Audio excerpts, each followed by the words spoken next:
With the Lisbon Treaty, European social values such as the right to employment, social protection and gender equality have been recognized in the treaties for the first time. Social and employment policies in the EU were developed as a counterbalance to the single market, and now, faced with the social cost of the economic crisis and austerity measures, more voices are calling for a more social Europe, especially from the European Parliament.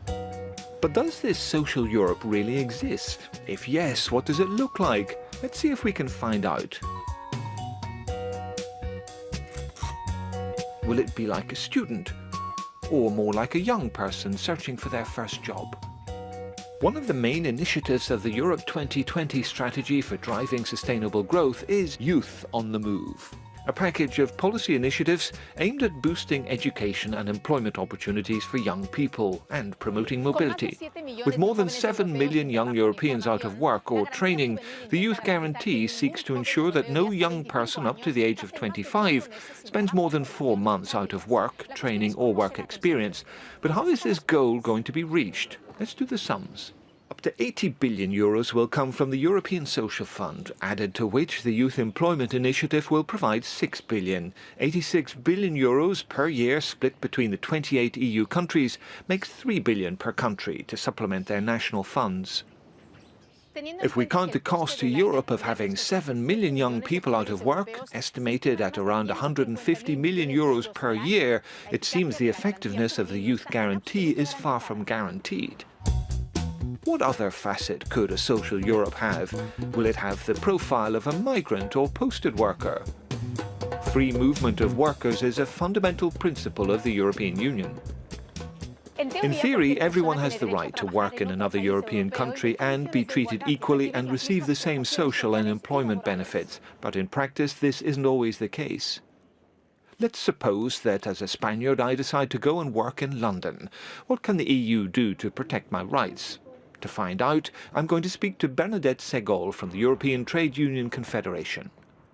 I think that first and foremost Europe should provide thorough information. Then they must work on the difficult issue of pensions. But the European institutions can't do everything. The Commission can't ensure that all working conditions are correct. There are many areas which are national competences. With 28 different laws, it's not always easy to find a way out, but we're going to keep searching. Is poverty and exclusion the face of social Europe?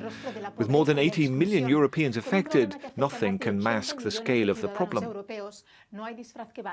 For the first time, the Europe 2020 strategy has set out clear targets to lift 20 million people out of poverty in the next 5 years.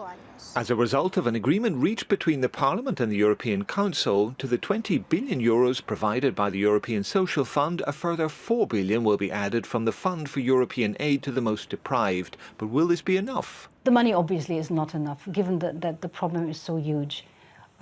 However, the money helps. And it helps in terms of member states fulfilling their obligations. The EU has not a real legislative mandate, and if member states are not voluntarily pursuing anti-poverty strategies, it is very difficult to convince member states to do so. Although social policy falls under the shared competences of the EU and member states, for the most part they are determined at national level. It's the nation states that decide which unemployment benefits, pensions or social support their citizens have the right to. This means that the only role that the EU can play, apart from laying down guidelines, is to support and supplement. A student, a worker, a young person, an old person, a man, a woman. Social Europe is multifaceted. Perhaps in the coming years we will be able to gain a clearer picture. But for now, our quest ends here.